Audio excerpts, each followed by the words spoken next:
Assalamualaikum warahmatullahi wabarakatuh. Bertemu kembali dengan saya calon peternak. Kali ini calon peternak akan membahas yaitu penyakit berak kapur pada diusi ayam. Tapi sebelum saya lanjutkan, alangkah baiknya teman-teman klik subscribe dulu ke channel ini agar apa yang saya tahu kalian juga tahu. Penyakit berak kapur pada ayam atau lebih akrab dengan sebutan pulorum ini merupakan salah satu jenis penyakit unggas yang disebabkan oleh bakteri. Adapun bakteri yang menyebabkan terjadinya berak kapur ini adalah Salmonella pulorum dan bakteri batang gram negatif. Jenis penyakit ini biasanya sangat cepat menular ke unggas lainnya dengan tingkat kematian yang relatif tinggi, sehingga sangat berpotensi menimbulkan kerugian bagi para peternak. Biasanya penyakit ini paling sering menyerang itu pada ayam usia 1 sampai dengan 10 hari dengan masa inkubasi sekitar 7 hari.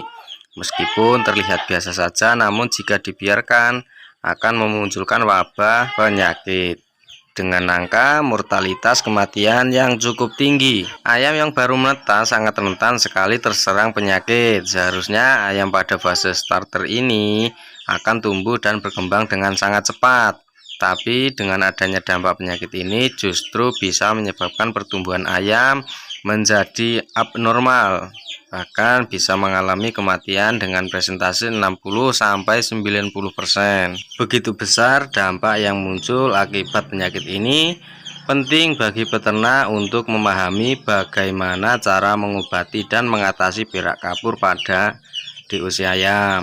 Perlu juga untuk mengenal jenis obat yang digunakan untuk menanggulangi ayam berak kapur atau pulorum ini. Di sini calon peternak akan memberitahu gejala klinis penyakit pulorum atau berak kapur. Berdasarkan media penyebarannya, penyakit pulorum ini bisa menginfeksi unggas melalui dua cara, yaitu secara vertikal dan horizontal. Maksudnya penyebaran secara vertikal adalah penyakit yang menular secara turun-temurun dari induk ke anak. Dengan kata lain, induk ternak sudah terlebih dahulu terinfeksi bakteri Salmonella pulorum dan terserang berak kapur, sehingga keturunan juga berpotensi terjangkit penyakit yang sama. Sedangkan untuk penyebaran secara horizontal adalah penyebaran penyakit yang disebabkan oleh kontak fisik ternak secara langsung melalui media udara, melalui media air, dan vektor pembawa penyakit lainnya yang ada di dalam kandang. Adapun beberapa gejala yang muncul dari penyakit ini antara lain: 1. Nafsu makan mengalami penurunan. 2. Ayam terlihat lemas dan tidak aktif. 3. Kotoran ayam berwarna putih seperti bercampur dengan kapur. 4. Tempat kotoran berwarna putih yang menempel pada sekitar area kloaka atau anus pada ayam. 5. Bulu ayam terlihat kusam atau kotor. 6. Mata terlihat layu atau tidak cerah. 7.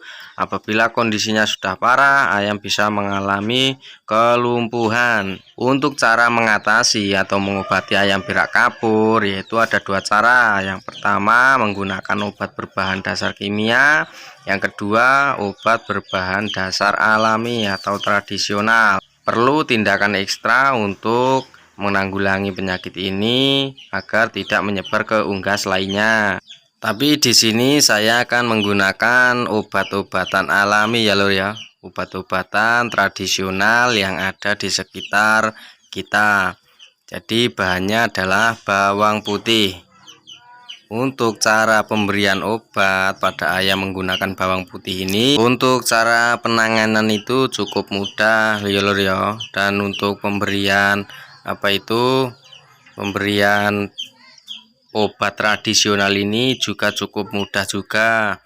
Untuk yang pertama dilakukan adalah diisolasi ya. Maksudnya ayam yang sakit kita pisahkan.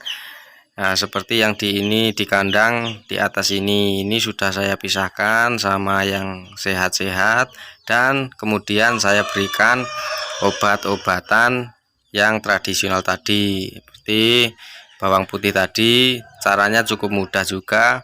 cukup diiris ya lur ya, kemudian tipis-tipis saja kalau untuk DOC ya lur ya, jangan besar-besar. Kemudian dikasih atau dilolohkan, dicekokkan ke DOC ini. Jadi caranya juga cukup simpel. Dan untuk teman-teman yang ingin membuat itu tepung bawang putih, itu caranya juga cukup mudah. Cuma iris bawang putih ya kaya arep masak ngono lur, diiris kemudian dijemur di bawah terik sinar matahari. Kemudian setelah kering ditumbuk, lalu bisa diaplikasikan ke pakan ya lur ya. Mungkin cukup seperti itu ya lur ya untuk video kali ini, semoga bermanfaat. Dan sekali lagi jangan lupa klik subscribe untuk channel ini agar teman-teman tidak ketinggalan video terbaru dari saya. Sekian dulur, assalamualaikum warahmatullahi wabarakatuh.